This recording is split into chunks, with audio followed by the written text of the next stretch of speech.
Hello and welcome. I am your host, the best podcast host in the universe, Steve Cully. I'd like to thank our sponsors at Procyon Partners. Procyon, one of the top 50 fastest growing companies in the nation. They specialize in employee benefits, wealth management, and retirement planning. President Sean Rabinowitz, proud supporter of our podcast network and everything we do. Green Street Trust International, owned and operated by Rennell Jump and UConn legendary men's basketball player Jake Voskuhl. They specialize in tax plans for businesses large or small. They will save you money or get you a big fat return on your taxes. To schedule your free strategic tax planning session today, go to www.greenstreettrust.com. Pete Finch and the Finch Law Firm is located in Bridgeport, Connecticut. If you've suffered any type of personal injury, slip and fall, car accident, your mother-in-law ran you over with her car, your wife got angry one night and decided to stab you, the Finch Firm is for you. Pete has won legal battles all across the state of Connecticut. He will go to war to get every dollar you deserve in compensation. You just have to remember, in a pinch, call Finch or go to his website, thefinchfirm.com. Dynamic Human Performance is owned and operated by UConn legendary running back Andre Dixon. He trains boys and girls of all ages, all sports. He has a boot camp program 7 days a week, 6 a.m. You want to get in shape, you go to Andre. He has an athletic development program where he trains boys and girls in the sport of their choice from the ground up, helps them reach their full potential, be the best they can possibly be. Andre has sent boys and girls to college on scholarship for all different types of sports. To work with the best, he has a 5,000 square foot state-of-the-art facility in Hartford, Connecticut. Go to www.dynamichumanperformance.com. All right. Sorry, that was not working well.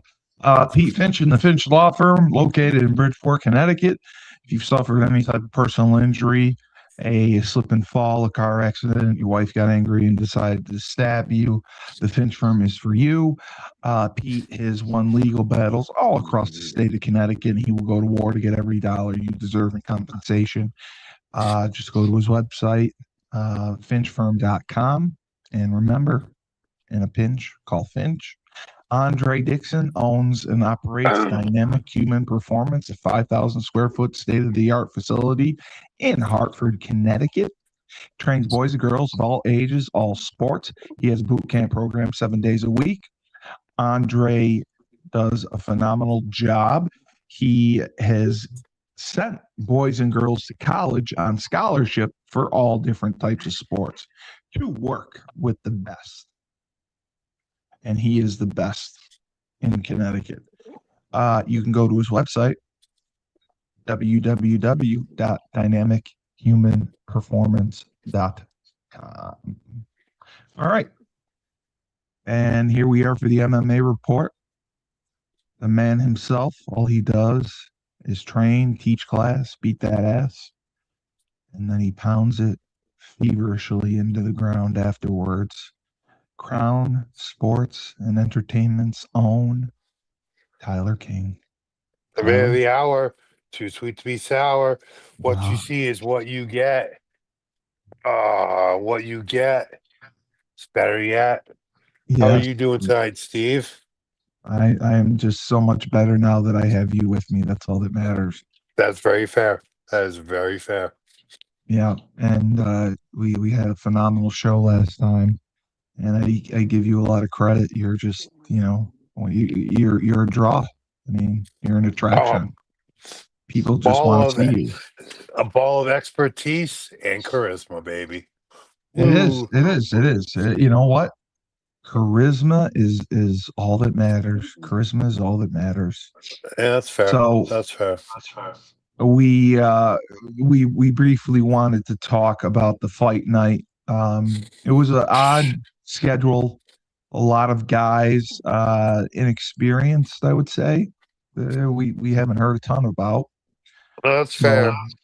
I yeah, mean, this is a little bit more of a filler card, especially it, after it having two, was. Yeah. especially after having two back-to-back numbered events. Hmm.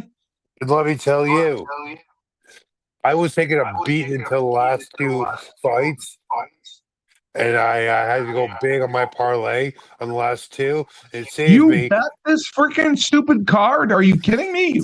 brother. As far as MMA and football, I am a degenerate gambler. Oh, you're not. So with Come that being on. said, bro, I was losing my shirt until the last two fights, and then I went ahead, bet big, won big, and we funded all my Super Bowl gambling. But then Oh my God. I bet y'all can figure it out. I lost all my bets for the Super Bowl. Well, of course you did because you bet the Patriots. Oh, I bet the Patriots. I had a lot of single game parlays. None of my guys showed up. Holy! Here's the thing. Like we'll Well, take a Tyler, little. come We'll on. take. Wait, me, come on. You got to give Like, Seattle a little credit. oh, I give. Drake May was not ready for that. Well, first of all, I would say he wasn't ready for it. I'd say that was the best defense he's played all year. I give Seattle all the credit, especially the Seattle defense. And I'll say one other thing.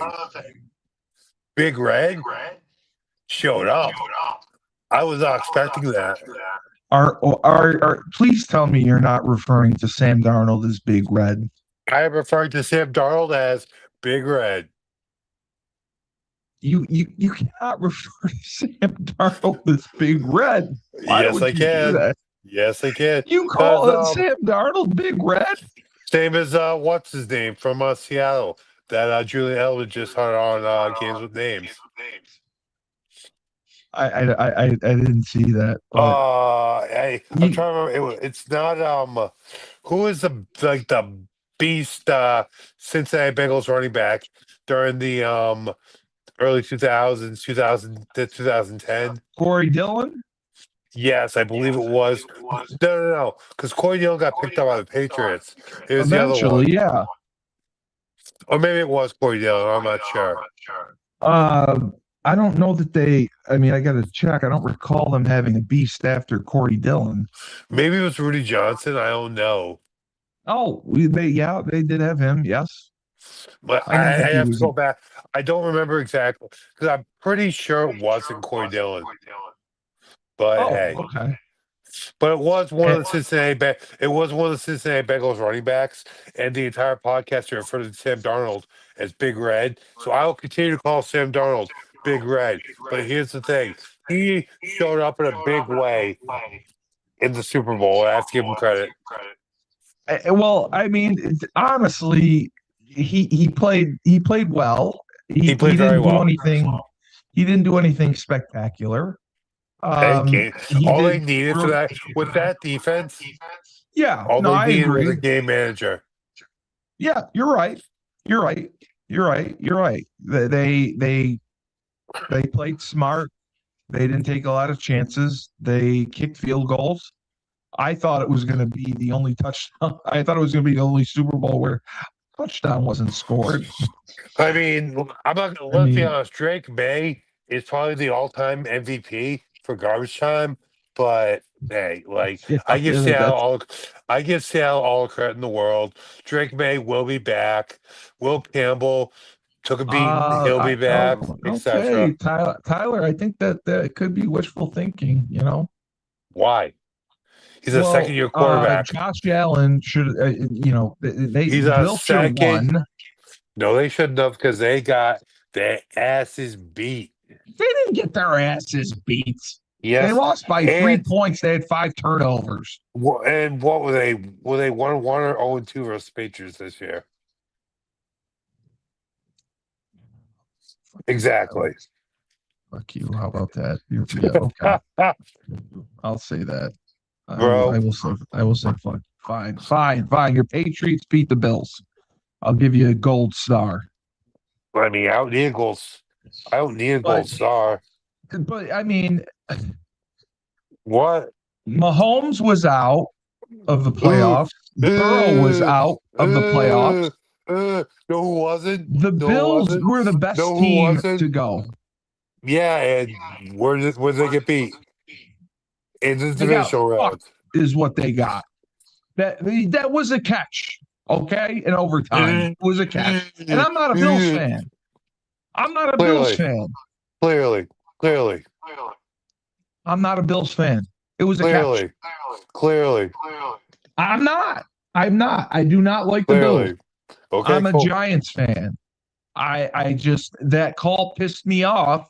Bro, Because you live in I Oneonta, New know the York, bro. majority of people here are Buffalo fans. I've never been a Bills fan ever. I'm a Giants fan. All Okay. right. Yeah. But I'm telling you, the same exact bullshit happened in the Chicago game, and they called it a catch. Okay. And Buffalo got screwed. And Buffalo was playing with a lot of injuries. And they Brandon fucking Cooks is their top receiver. I mean, the Patriots have never gotten fucked in by a call. Ever. Okay. Sorry, it was your turn. Okay. Listen, I'm not making an argument. I'm just saying I personally believe the Buffalo Bills would have given the Seahawks a better matchup than the Patriots. Yeah, but you know you gotta do? You gotta win the games to get there. And the Patriots beat the team that beat the Bills. Well,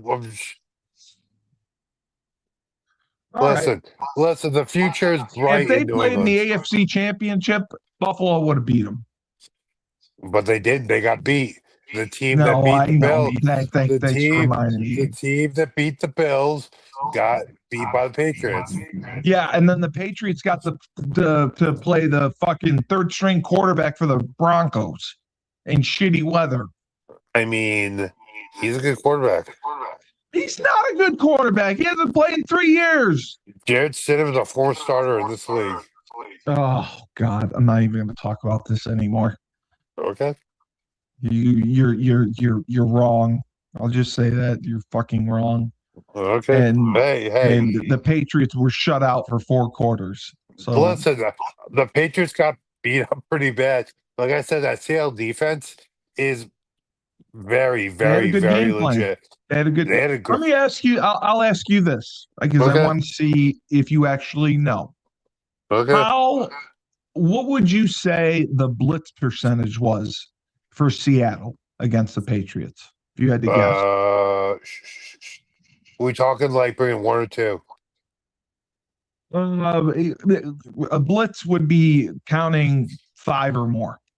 5 or more? I'd say probably about 40 to 60. Okay. I actually thought that as well. They only blitzed 30% of the game. Yeah, sounds about right. The Patriots, the Seahawks did a tremendous job rushing with 4. So I mean, I'm not correct. Yeah. Yes. And they did a lot of overload rushes. Yeah. So yes. Great point. They did overload a lot of sides. I think part of it is, listen, I think Will Campbell has a very bright future and he's a great mentality. He struggled. But yeah, exactly. He's still a rookie. Yeah. No, I agree. He struggled, but yeah. So okay. I'll give you that. Okay. So the UFC put on a fight night, and I tend to agree with you.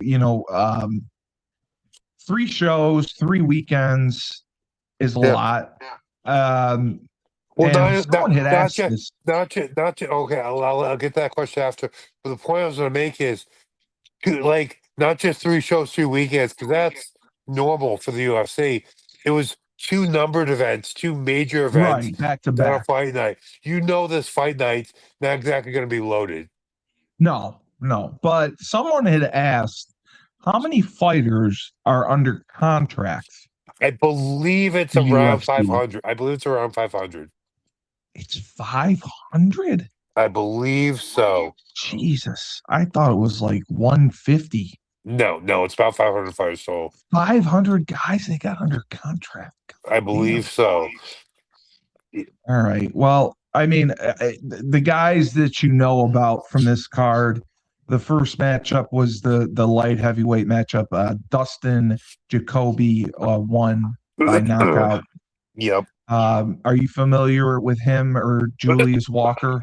I am, and Justin Jacoby, good fighter, a little bit of a journeyman, but Yes. I tell you what, the thing that really struck me in this fight was that experience gap. I believe this Yeah. Walker's You know, like his second fight in the UFC. yeah. Yeah. I mean, Just his record overall 7-2 as a pro. Yeah, just Dustin Jacoby's been around for a while. Extensive UFC experience. That experience gap really showed in this fight. So I mean, it Yeah, was a first round knockout. yeah, that's I'm sorry, just second round knockout. just And look he like just just it was kind of domination. You look at the fight stats. You look at Jacoby I land saw the 47 total strikes versus Walker's 12. yeah 42 significant strikes versus 7, and really telling stat here. Um, Dustin Jacoby didn't go for any takedowns, and no Walker hit 3 of 7, 3 and yeah the thing you see with that, I thought that would work to a Walker's advantage. He would have fatigued Jacoby, but Jacoby, that experience gap really showed there because Jacoby was able to work his way back to his feet rather quickly without spending a huge amount of energy, and right. just got back to using Julius Walker as a heavy bag. So we had talked about this before the fight last week. Yeah. Jean Matsumoto, the Brazilian, and Farad Fareed Basharat. undefeated Yeah. Afghanistan. He won by split decision, surprisingly. Uh-huh. Now I would call that like surprisingly. It was a pretty even matchup. You look at the total strikes. You have Matsumoto rather. yes, He landed 111 at 263, whereas correct, Fareed landed 95 versus 172. The real big right. difference is here that Fareed landed The 80 significant headshots, strikes. Well, no, 80 significant strikes versus right. 76. The thing that really stands out to me there is the fact that um Matsumoto threw 220 significant strikes, landed 76, where Fareed Basharat landed 80 and 152, much Right. higher percentage. Much He higher. landed more and had a higher percentage, which tells me he was more efficient with his offense and his energy in this fight. It really showed. And the headshots too. But what I was Yeah. surprised at the takedowns. Oh Uh, yeah. Matsumoto, 7 takedowns. I mean, Yeah, you but think there's again, like I just said, that just you get shows a lot of you points for that that. they're just ineffective because Oh, if you're laying 7 takedowns in a 3-round fight, you know what that means? That means your top pressure and control time sucks. Do you have control time in front of you? he had 4 minutes and 40 seconds of control time. Yes, And what did Bashar have? 223. Yeah, so Bashar had half as much takedown control time rather on 5 less takedowns. Yeah, yeah. Yeah. Well, I He think you're right. Bashar just landed more headshots and he was more efficient with his strikes and his takedowns. Now, the bantamweight division is pretty loaded. He's undefeated. Yeah. Do you see him, moving up to a pay-per-view match next? Oh, definitely. I mean he'll most likely headline a fight night next or be on the be a a prelim headliner or maybe the opening fight or second fight of a pay-per-view. Like, he's a guy that needs a showcase now. Because Matsumoto was only his second loss. I mean, so it was a good matchup going in. Yeah, listen, right now, you have Peter Yan at the top of the division. Top of the division is loaded with Peter Yan and Marab. Who's the other real big guy right now? I can't remember. But they need some star power in that division. Boschart looks like a guy that could be a threat pretty quickly. Yeah, he looks tough. Yeah. The next was a middleweight bout. It was unanimous decision. The Polish guy won. Michael, I'm not going to try to say his last name, and he Oleg beat. Sejikov. Oleg Oh. Sejikov. Wow. Sejikov. I don't know. I'm winging that totally. He beat Mark Sejikov. Andre from Canada. Sejuzuk. Oh, okay. All right. And Oleg Sejuzuk. I think. Yeah. I don't know. I'm winging it here, baby. Sejuzuk. Yeah, that sounds fine. Mark Andre, he beat, who went to 17-11. And Michael is 22-9. Yeah. I just saw highlights of this fight, and it looked like Michael dominated. Oh, he totally did. You look at all right. Total strikes. I was surprised by the scoring. That was all. I was too, especially looking at Michael landed or Olasiju Zuck landed 140 significant strikes. Yeah. And Mark Andre landed 77. Correct. And Michael had a takedown as well. Which is why I thought it would have been 29, 27, 29, 27. Exactly. Yeah, exactly. I was kind of with you on that. Or 30, 27. These judges suck. Yeah. Which was the next fight, which was a heavyweight battle. Unanimous decision. 30-27, 30-27, 29-28. Yeah. Jalton Alameda. Lost to Rivian. Yeah, Ruvian Kuniev. Are you familiar with either of them? Oh, I'm very familiar with Jalton. He's a giant. Oh. He's super dynamic. He's been winning a lot of fights. He's been making noise in the heavyweight division. I'm just surprised. To me, it looked like he gassed out. So this was an upset, you would say.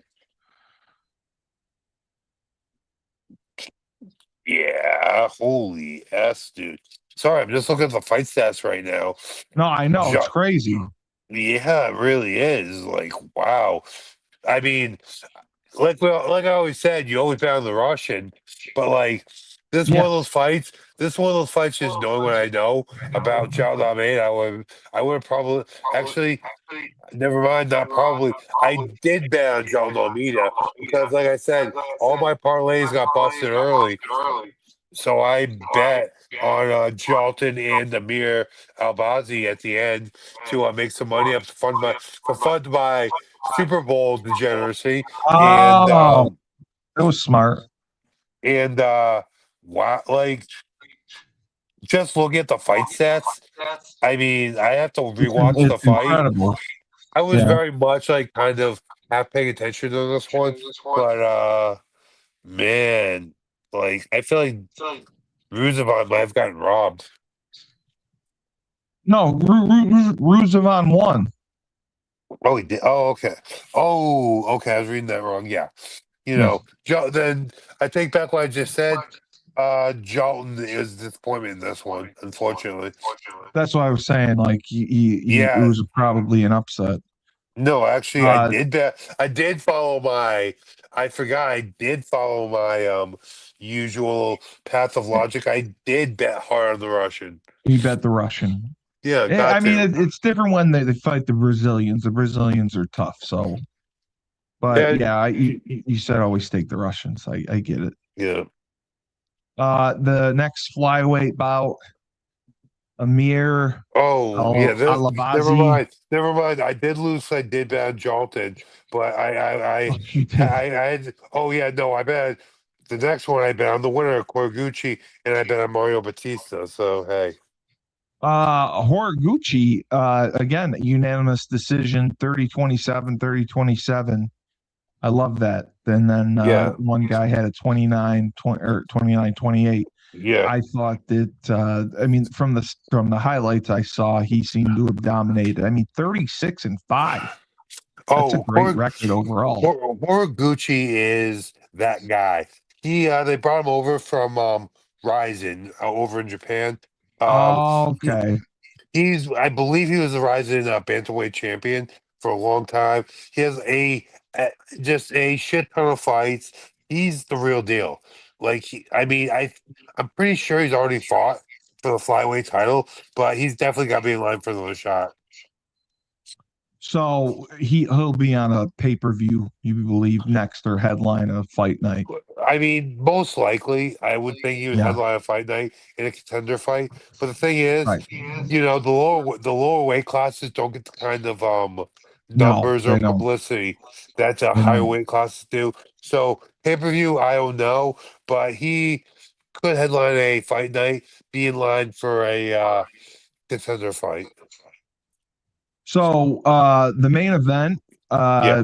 you correctly predicted you went with Yes. Batista Uh huh. over Oliveira. I did. Um, yeah, Yeah, just you did. It was domination in the bantamweight division. You said Uh, you like Oliveira, but I you thought do. Batista would win, I do. And just look at the and he statistics. submitted him. It's super lopsided leading up to it.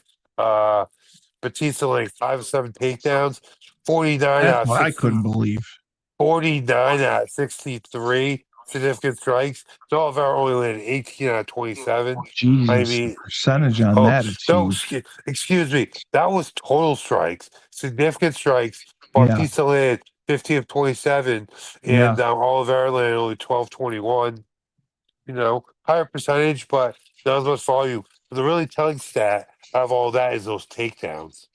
yeah. That's what I But mean. 5 takedowns. Jesus. I mean, just sounds. I mean, Brazilians have good ground skills. They generally don't have great wrestling, and Bautista definitely exploited that. And then he got yeah, and then he got the rear Absolutely. naked choke. All right. So Yep. I'll just say Trench Mob Julius Williams.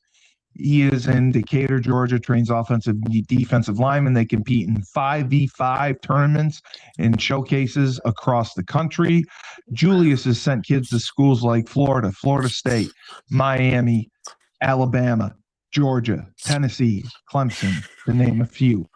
If you want to work with the best, he can work with you in any state in the country. You can come to any tournament with the Trench Mob. And they were just up in Minnesota, and they got some kids from there. They had a great tournament in Cali.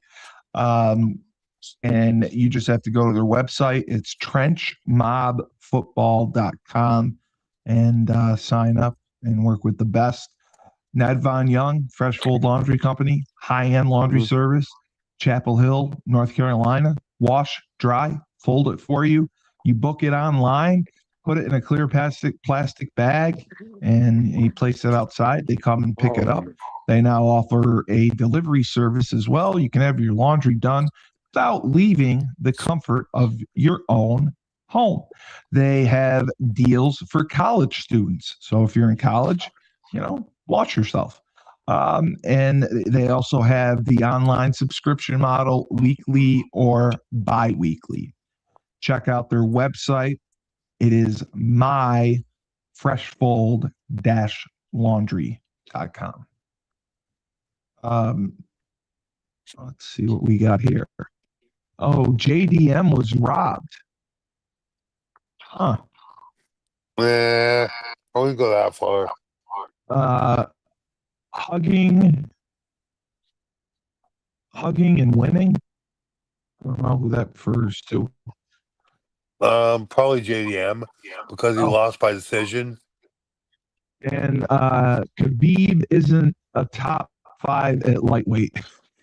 Well, I mean, he's a top Isn't- 5. Yes, all time. Yes, he is right now. No, he's not. Okay.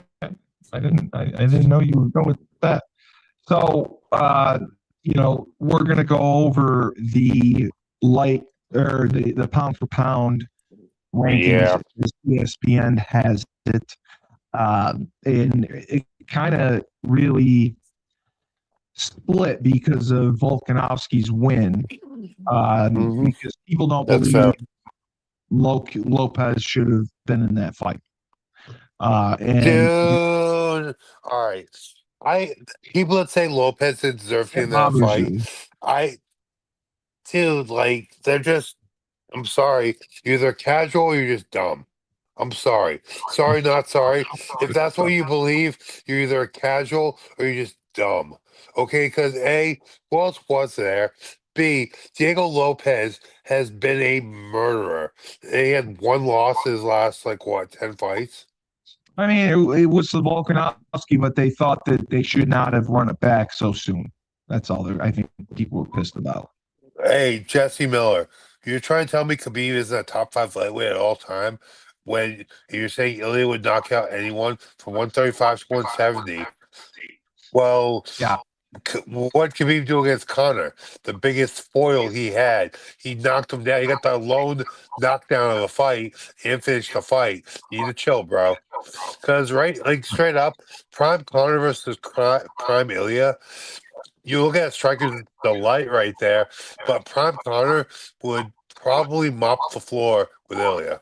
Not Connor now. Definitely not Yeah, saying Connor now, but Prime Connor, I, ooh, I agree that with fight, that. that fight would be fireworks. I agree with that. Mhm. So, you know what? We'll start at the bottom and work our way up. I think that's what Let's people do want. that. So Arman Yeah. is the UFC lightweight. It's the interim champion, right? Because he got Uh-huh. hurt. Yes, So, exactly. No, he is like undisputed champion right now. His next fight will be against Justin Gaethje, who's now the oh, interim Gaethje. champion. Okay, but I thought they gave Gaethje a belt. They did. That's the interim belt. Yeah, that's what I'm saying. So they're oh, okay. So Arman's a champion. Gaethje's the interim champion. Um, Arman's 23-3. Oh, When is he expected? Do you know when he's expected back? I want to say it's like 6 months, but don't quote me on that. I'm not 100% Six sure. months from now? Uh, uh, 4 to 6, I believe. Maybe 3 to 6. I don't know. Okay. I don't know the severity of his injury. Okay. Well, he didn't move. The guy that moved down was the UFC, I guess, flyweight. Dude, like Antosha. you're not even letting me talk. So like this Armin's ranking, I really don't have a problem with. I mean, if Patty had won, I would have said Patty probably should have taken over that spot. Obviously, Patty got mauled by Justin Gaethje. I mean, I He, think so, like I actually kind of agree with this ranking. If Patty had won, I would have given that time and head spot to Patty. Patty obviously got mauled. I think the one thing we really just like Armin's truest test is going to be versus Justin Gaethje, and I uh, honestly I don't know which way that was going to go. I actually tend to lean towards Gaethje, but that's Gaethje's good. looked great, man. I mean, he looked really great. I mean, I mean, as a guy that's taken a couple bad knockouts, looking at the way Justice rebounded from probably one of the UFC's all-time knockouts versus Max Holloway, I have to give him all the props in the world. In that fight, I I lean towards Justin Gaethje versus Armin Tsarukyan. So again, I don't have any problem with this ranking. If Patty had won, I would have said, hey, they probably should have been tied for 10. But Oh, okay. Justin's been up and down, but I really think he's kind of coming into his prime right now. I think that Justin will beat Armin when he comes I back. think he will too. I thought that was a signature win for Justin beating Patty. That is a full agreement from me, Steve. It's good. Yeah, I mean that was one of the best fights I've seen. I really enjoyed it. So I'm confused on this.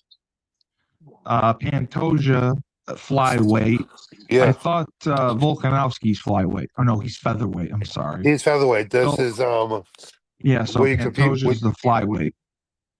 Yes, he is. He's at ninth. Yeah, So what? Oh, he's not. I'm sorry, he's not the champion. He lost his last fight. Oh, we talked yeah, about this. This was the one he lost against Joshua Van. yeah. Um, The one he lost to hit Squidward. so he's still in he's still in the top 10. Do you think he belongs in the top 10? Pantoja, absolutely. Pantoja is Yeah. an amazing He had fighter. 4 title defenses, it said. Yeah, exactly. Like you just said it, 4 title defenses. Pantoja is like one of those top of the food chain type guys, in my opinion. The flyweights are always very skilled, but he got overtaken because of a tour de force performance by the Crocodile Hunter. Well, you said that Joshua Van if he was able to get his striking, that's where he'd have his advantage. Exactly. And do you think they'll run it back with Pantoja? I think it makes the most sense. I mean, we will see. Yeah. But I Yeah. mean, yeah, like I, I just want to see Pantoja beat the F out of Handsome Squidward. So the most controversial ranking on here is number 8 is Volkanovski, the featherweight champion. He's 28-4. Again, he defeated Diego Lopez. And this was Kamado. I love it. It felt as if the sport had started to write Volkanovski's eulogy following his knockout loss to Topuria in February 2024. Volkanovski noticed and made a point of proving to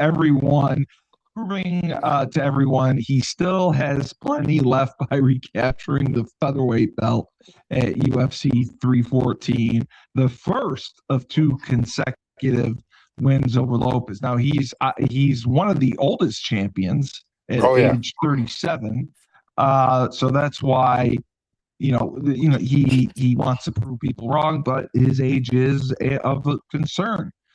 Who do you think it's who do you think it's Volkanovski next in the featherweight division? I mean, who I should have the featherweight top 10 up, but I mean, if you can't think of anyone off the top of your head, then I got there this. probably isn't anyone good. Looking at this, no, it's actually, dude, it's pretty easy. Yair Rodriguez. Oh, people did mention that. Yes, that it should be Rodriguez. Yeah. Yair's been around forever, and he's put together a pretty solid couple last fights, and yeah, he's 3-2 in his last 5, and he's fighting the top of the food chain in the division. Coming up, he's 1-2 in his last 3. Again, one of those fights versus Volkanovski, right? And then losing to Ortega, which isn't the best look. But coming back with a very solid win versus Patricio Pitbull is very solid.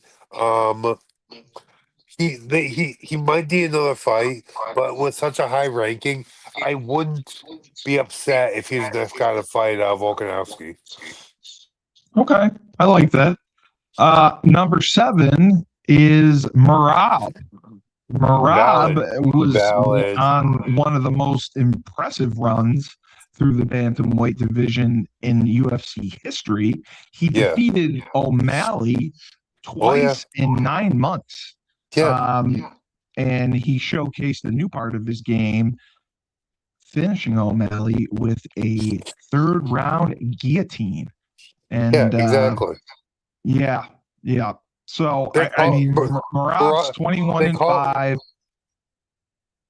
Go ahead. Sorry, I mean cut you No, off. he's 21-5, and his last loss was to Peter Yan. Exactly. So you're looking at it. His last loss to the champion. Yep. He's beat a who's who. He's called the machine for a reason. I have no problem with this positioning in the top 10 rankings. I think Marab is like the best guy out of that Russian Eastern Bloc region right now, other than the champion Peter Yan. Yeah. I mean, and he beat Jose Aldo, Jan Henry Cerudo, O'Malley twice, Umar Nurmagomedov. So I mean, And he was on a that roll, and the then fight versus Umar is a giant feather in his cap. exactly. And then Peter Yan came along in December. He was 20-5. He defeated Marab, and Uh-huh. it's been a huge return because he began his career with 15 consecutive wins before going on a 1-4 run from 2021 to 2023. And then he reclaimed his throne against Marab, Yep. and you know it's amazing. He really took a major detour with that losing streak, but Yeah. he Yeah, but came out of that skid. you also have to look at the fact that he did have a rough patch there. And then he ripped off a 4-fight win streak. Correct. Right. That's what So he's streaky. when you get to the UFC, the game just changes. No, I know. Everyone is great. There's no easy wins. There's no easy And wins. he took the L versus Marab. Yep. They beat your dog. He beat your dog up, Steve. Yep. Then he beat Davidson, beat Marcus McGee, and then obviously the giant win versus Marab. Where remember when I said that Marab, if a guy can defeat Marab's takedowns and then keep it on the feet, Yeah. make it a striking match. The striking, you said that you would win. Exactly. Peter's game has evolved to the point where his wrestling's good enough to not get taken down. His striking is generally superior to most of the guys he's fighting. In that division, especially. Exactly. So tied for fourth is Kazmat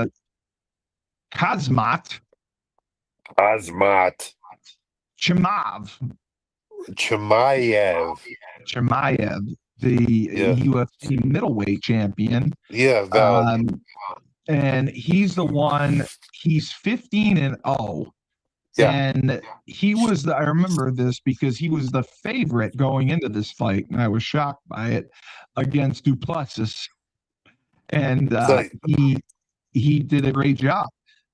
He did. And it was a boring fight. He won with control. But with that being said, in those type of fights, you do whatever the F you have to do when you're fighting a guy that's as dangerous as Drickus. And it's weird because Drickus, he's like, you can't explain why he's good. He's just he never should have won the title. It was weird that he even won the title to begin with. I gave him out of that fight. Strickland that fight. With that, well, actually, no, I did. He beat Strickland by submission, right? Yeah, but nobody expected it. Like nobody thought. Okay, no one expected it. It doesn't matter what happened. You're right. Strickland should have not thrown away his jiu-jitsu black belt and really minded what was coming. I don't think he saw Duplessis as a real threat. Well, look, any guy that does a jiu-jitsu quintet and runs through the entire Gracie Baja team, I'm sorry, but you have to respect his ground skills. And Duplessis, he has good wrestling, and man, he is a giant, super strong, super well versed in jiu-jitsu submissions. So that's a guy whose ground game you have to respect. And I think what I just said really speaks to the ability of Chimaev. Because Chimaev took Duplessis down and made Duplessis look like he had no idea what he was doing on the No, ground, it was. which just tells you how light years ahead Chimaev's ground game is.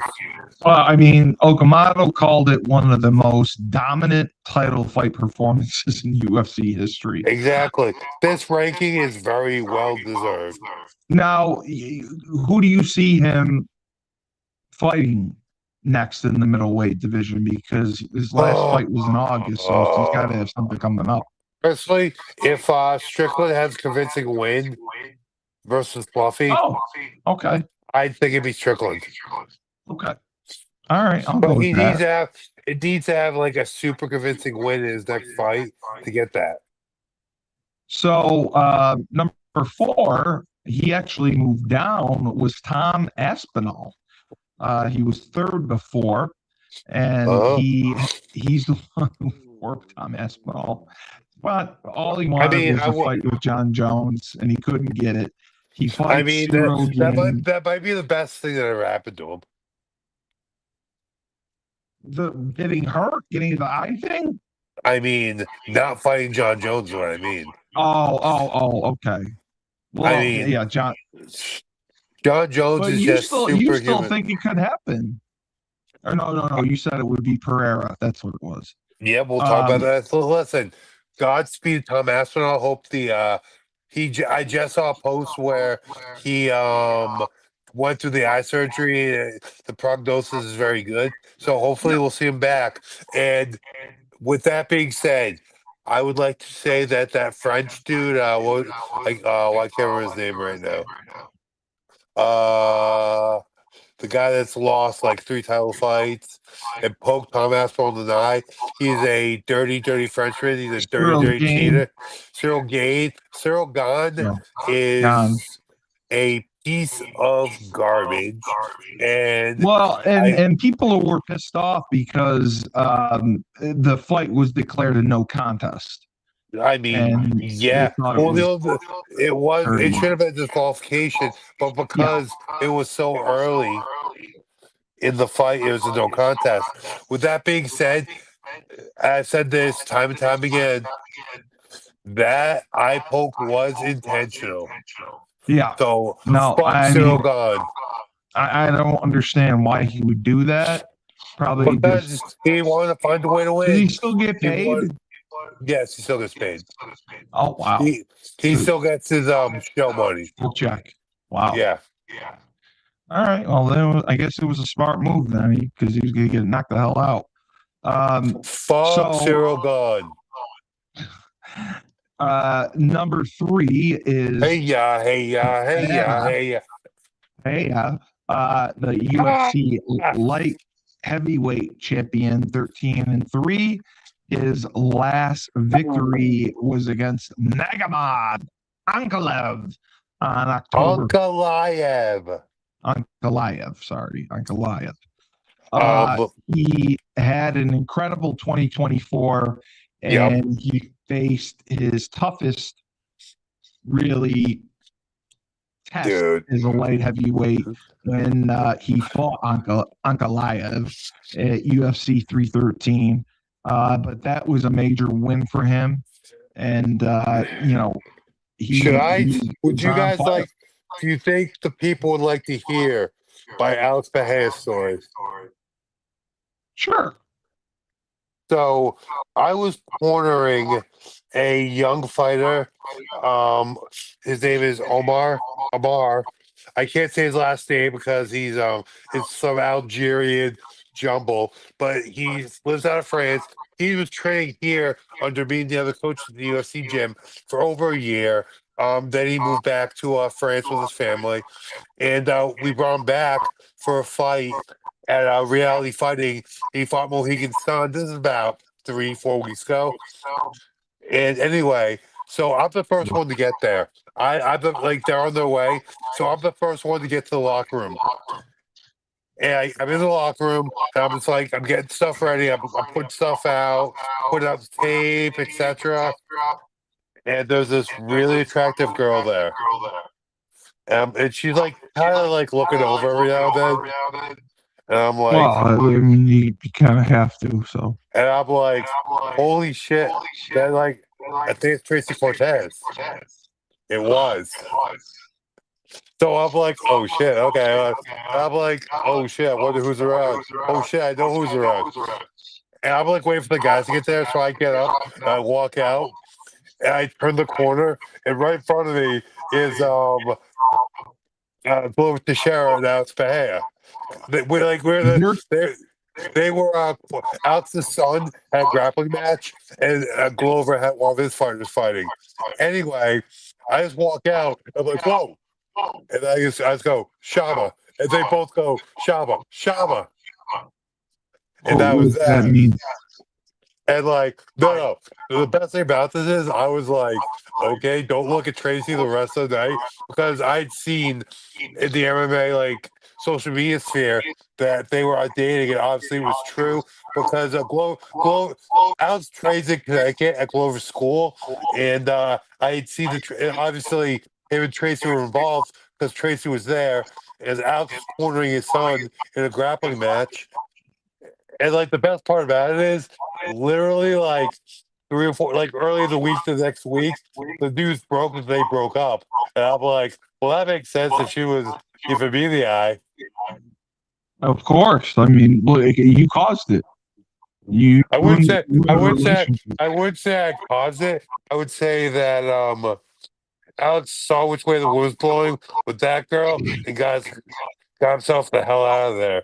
Smart move. Or Cosmic it could have been professional. the other way around. You don't know. No, it was definitely not the other way around. Let's Okay. be serious, Steve.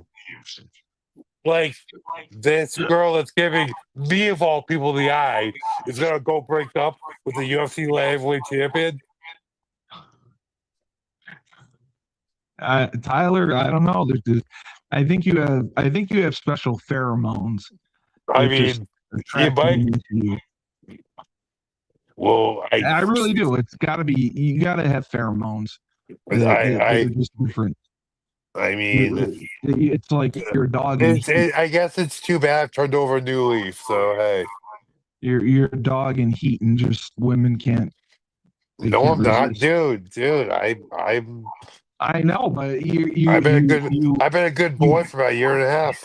you give off pheromones, and these women they can't contain themselves. They have Well, to I be with you. mean, I think it speaks more to the other person's character, and I think Alex saw which way the wind was blowing, and he got himself. He's like, "Hey, I'm the champ." She's Yeah. looking at this, meaning Well, I me. mean, yeah, Stop. yeah. Like I think Alex knew what time it It was, probably rubbed them and the that was wrong way. that. Yeah. Well, What's you that? know what? I think you did him a favor. I think you did him a favor in the end. Probably. He can do better. He can do better. I have, Uh, and I have done better, and I fucked it up, and Alex oh, could yes, definitely you do have. better. Yes, yes. Exactly. So Exactly. number two is obviously Tuporia. Yeah. Valid. 17, So valid. So valid. 17 and 0. He knocked out Charles Hmm. Oliveira, Absolutely. and he is the lightweight champion. Uh-huh.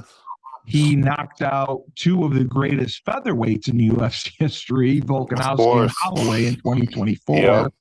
Yep. And then he moved up to lightweight. Yeah. So, his goal was to challenge, obviously, Islam. So I don't know how that's going to happen. But he instead captured the vacant title by knocking out Oliveira. Absolutely. So, yeah, I mean, he hasn't fought since June, and the lightweight division is pretty stacked. I mean, who would you go with here? To fight the Poirier next? Yeah, I mean, I think what you have to do, I think the fight to me I mean, it's hard. Just look at the lightweight rankings right now. I mean, there's not a whole lot of meat there. Meaning, nothing's like super. Yeah, exciting. Nothing. I mean, the only fight that really makes sense is Armand. Oh, okay. I'll take that. I'll Well, take that. but again, I mean it is really the only fight that makes sense. But I think that Armand is you have excuse me, you have Justin now as the interim champion. Yeah, So he's the guy. very He's true. the guy. He's the guy. I'm surprised he's not in the top 10. That kind of surprised me. But I understand. I get it. So number But one, like the next Armand would be next, but obviously Justin's next for Ilya, and I think that right, fight's just gonna be fireworks. right. I think That fight, the way Ilya Justin looked, versus Ilya versus Justin. That's gonna be like the fight. That fight will either propel Justin to another level of superstardom, or it will solidify Ilya as an all-time great. And then the next fight would have to be if Ilya can get through Justin. And honestly, the way Justin looked at his last fight, that's no easy task. With that being said, I mean, if Ilya beats Justin, I'd say he would have to go up and fight the number one pound for pound. yeah, I agree. So number one is Islam, and Yeah. Islam beat our boy Jack Della Madeladana. Jack, Who had excuse no me, business Steve. Jack being Della champion. Maladena. Yeah, I know. I don't like him. I never liked I love him. him. Excuse me. His fight to win the belt was inspiring, and he had no business winning that belt. yes, And he he went did. in as an underdog. Yeah, and what did he do? He went in and dominated. He fully deserved that fight. He fully deserved that win. He will be back, but man, in my opinion, Ilya is just a different breed. With that Yeah, being said, excuse me, Islam's just a different breed. Islam, he's not. He's close to, but not as good of a wrestler as Khabib was. But right. holy Nikes, his striking just separates him. His combination of super dominant wrestling and really, really nice striking really separates him. Well, the win tied him actually with Anderson Silva for the longest winning streak in UFC history at 16. And it puts his name on the short list of greatest MMA fighters of all times. All time. And there's the thing is, there's an incredibly talented crop of contenders at welterweight. Yeah, there who is. have no shortage of opponents. Still, everyone wants to see, like you said, the clash with current lightweight champion Ilya Tuporia. I mean, Oh, what are you gonna do? Have a fight at the Puck, Gary? well, I mean, Like seriously, like would he's that not gonna. be a He's not. catchweight fight? No, they're the same weight class. Ian Gary's a welterweight. So, like when you're looking at it, I think Ilya wins his next fight. He'll move up and fight Islam, and then the fight that makes sense after that is Ian Gary versus Jack Della. Yeah, but Ilya is the lightweight champion, and Islam's the welterweight. But I know that Ilya wanted to be the welterweight. Yeah, so he does. you think he Ilya, can cut down? I think Ilya is the lightweight champion. Right. The fight to make is Islam versus Ilya. Oh, Islam would move up, you're saying? Islam is the welterweight champion, Steve. So right. Ilya is the move up. lightweight. So Ilya would move up and fight Islam at 170, and he would Oh, do that. okay. I misunderstood. So And like that fight, lightweight under welterweight. Okay. exactly. And that fight is very attractive just because for Islam, he wins that fight that really solidifies his greatness. For Ilya, it makes sense because if he moves up and wins the welterweight belt and becomes the first three division champion in UFC history. Oh, that's right. He would be he would be a three division champion. Holy crap. Exactly. Yeah. So that fight is super Uh attractive. so the other news that came out was John Jones needs a hip replacement. But he continues to express interest in competing at the White House event in June. Okay. So go ahead. Sorry, No, I'm just surprised by this because he keeps going back and forth. He also said he wanted to wrestle Cormier in Real American Freestyle.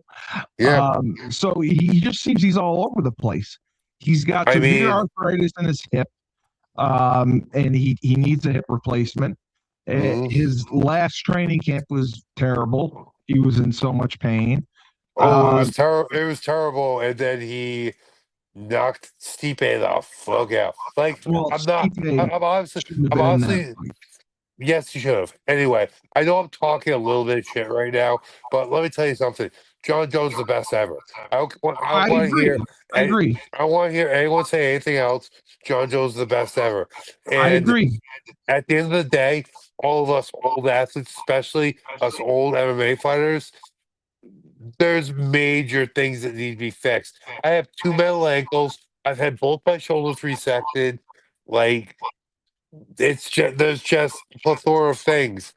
John will get whatever he needs to get Well, done I think after it's his career is over. frustrating. But he's still the one thing is John is such a conqueror, such a real champion that he is still chasing these challenges. He still wants to his legacy is already solidified, but he's Yeah, still I know. He chasing doesn't things have to do like anything. he's like still chasing like the real American wrestling against Daniel Yeah, Cormier. He's still chasing a fight at the White House because he wants his resume to be so he does. superlative, so Nobody can difficult to touch it. overcome. Exactly. So I think that's where he is right now. Um, that's kind of what that is. Like as far as the ranking goes, Islam, I, I very much agree with this top 10. But as far as John Jones goes, we're gonna see something with John Jones. I think the best thing for him would be one, fight Tom Aspinall for the heavyweight belt at the White House. Uh, USA versus Great Britain, story right itself. Second would be a catchweight fight versus Alex Bahia Right. for the BMF big belt, whatever they want to call it, BMF upper belt, like whatever they want to call it, some sort of BMF belt versus Alex Right. Bahia at the White House. But at the end of the day, you need to have John Jones on that White House card, and the story writes itself. So there it is. I just think he hasn't fought since he defended the heavyweight belt against Stipe in their rematch. Yeah, They had the fight booked with him and Aspinall to unify the belts, and then he yep, announced his retirement. And then after he announced his retirement, he starts changing his mind and campaigning to fight light heavyweight champion Pereira at the White House. yeah. So, I think like, that.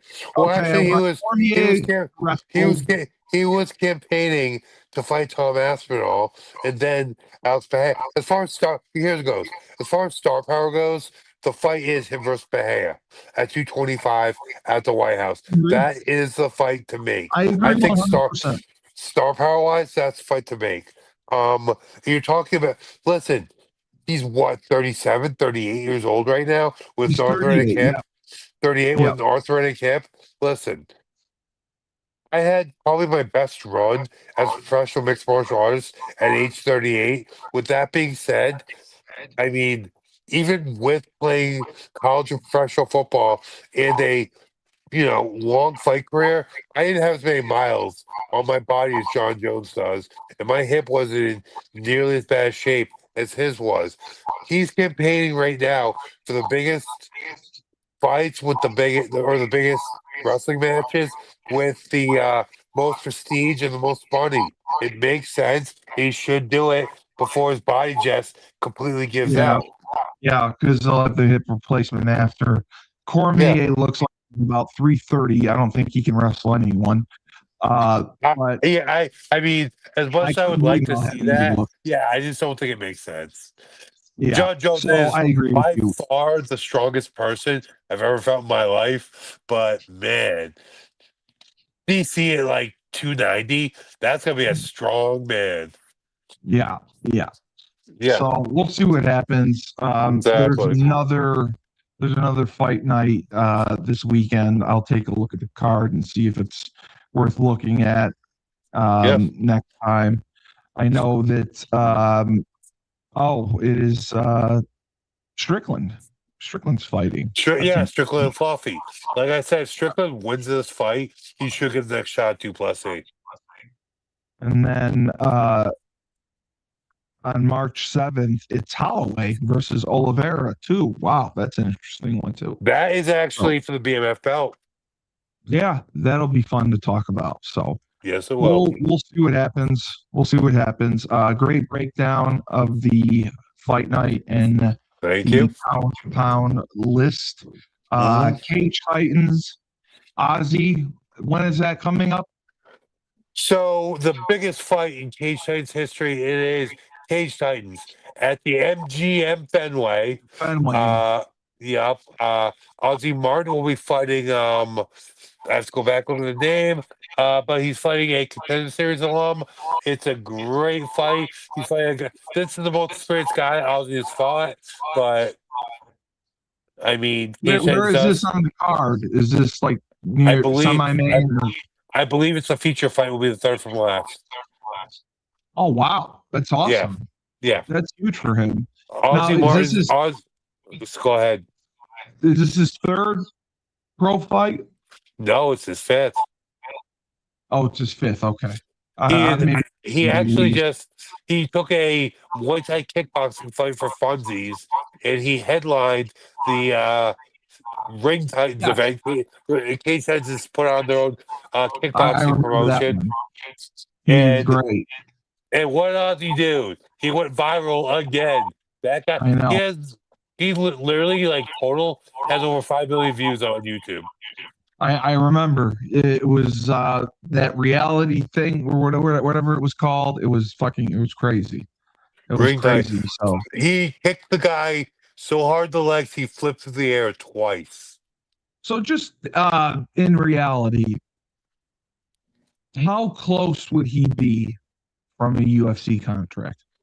Most likely, Ozzy is this fight, which he's going to win by first round, or he'll win by knockout, most likely. I would bet a lot of money on it.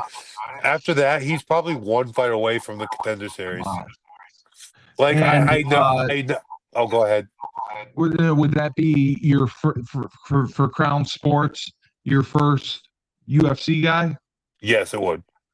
That would be awesome. All right. I mean, it would. And listen, the first time I met him, then I trained with him. As soon as I knew, he's just that guy. Yeah. All right. Mark my words. This is being recorded. Everyone out there, if you can gamble on him, gamble on Ozzy Martin. But I'm telling you right now, he will be a generational fighter. He'll be one of the greats of this generation. And how old is he? 22. Holy crap! Yeah, He might be 23. He's either 22 or 23, but yeah, that young.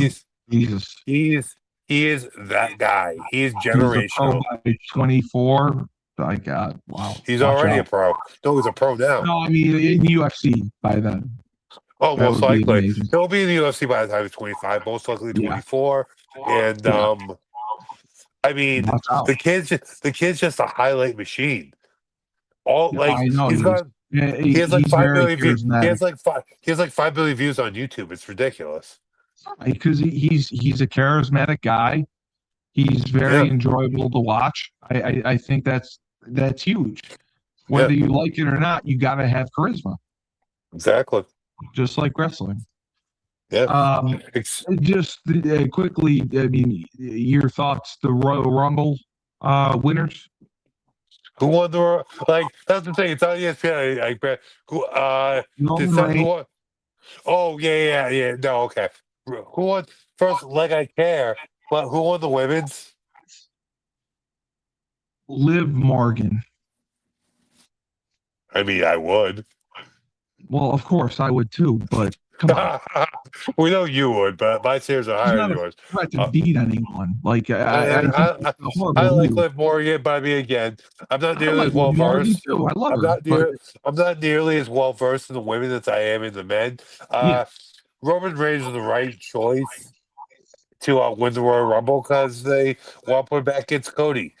I they mean, do. Well, no, he's not going to face Cody actually. who Uh, is it? Cody the champion? well, there's two belts now. They went back to that, and he's already Gay. fought Cody the last two WrestleManias, basically. So who's he So fighting? he challenged Punk. He's going to go with Punk. That's it. I actually like that WrestleMania, and I do too. I see Roman going over against Pac. Yeah, they're trying to build him back because he lost some steam when the Bloodline disbanded, and he took a lot of time off. So, Yeah. um, Who's the front runner to face Cody at WrestleMania? Cody, I'm not exactly sure if they're going to go with Gunther or Solo Sika or Fatu, something like that. No, you gotta go with Gunther there. 100% I, gotta I go with think Gunther I there. think him and Gunther would be great. I think him and I Gunther actually would be like great. that. But I mean, see, like, he's Gunther, technically not the champion. Okay, Drew wait, McIntyre is the champion right now. then you have to do Drew McIntyre and Gunther, or Drew. But I Actually, you think know Drew what? McIntyre is going to lose at the Elimination Chamber. That's No, the other. I don't think he's the going to go fight, into the WrestleMania. fight, the match I'd really like to see is Gunther versus Cody. No, excuse Yes. me. No. The what's his name? The giant dude. You just said his name. Drew McIntyre. Drew McIntyre and Cody. So the match at WrestleMania, in my opinion. Okay. Drew McIntyre's been doing great, and it was nice they gave him the belt. Yeah. It'll be interesting to see if he retains and goes to WrestleMania as champion. I would love. it. Oh, who's he wrestling at the Elimination Chamber? I don't think they announced it yet. Oh, okay. If he Because retains the the phone belt, wasn't- if he retains the belt, I would say Drew McIntyre versus Cody Rhodes is the match to make for WrestleMania. Yeah, the plan is, I believe, for Cody to end up winning the men's Royal Rumble Elimination Chamber, and then he can challenge McIntyre if he's still. Yeah. But I don't know if Gunther is going to be fighting McIntyre or in the chambers. That's going to be the question, or if they leave McIntyre off the card altogether. So we'll see. We will see. Yeah, but I did not like Liv Morgan winning. I thought that was awful. She has no business main eventing fucking flea market, let alone WrestleMania. So great show. Thank you. We will see what happens this weekend, and we'll talk about it next week. And Yes, we will. In Ozzy's fight this weekend or next weekend? It is February 21st. Oh, it's the 21st. Okay, so it's Yeah. weekend. Okay, we'll talk more about that then. We'll talk All right. about next weekend. Cage Titans Revolution live from the heart of Boston, the MGM Fenway. Yeah, we'll get Cage Titans to be a fucking sponsor. How about let's do that? So remember, Tyler, when life gives you lemons, don't make lemonade. Take 2 oranges, throw them back at life. And remember, I'm Steve Cully. I'm running for Congress.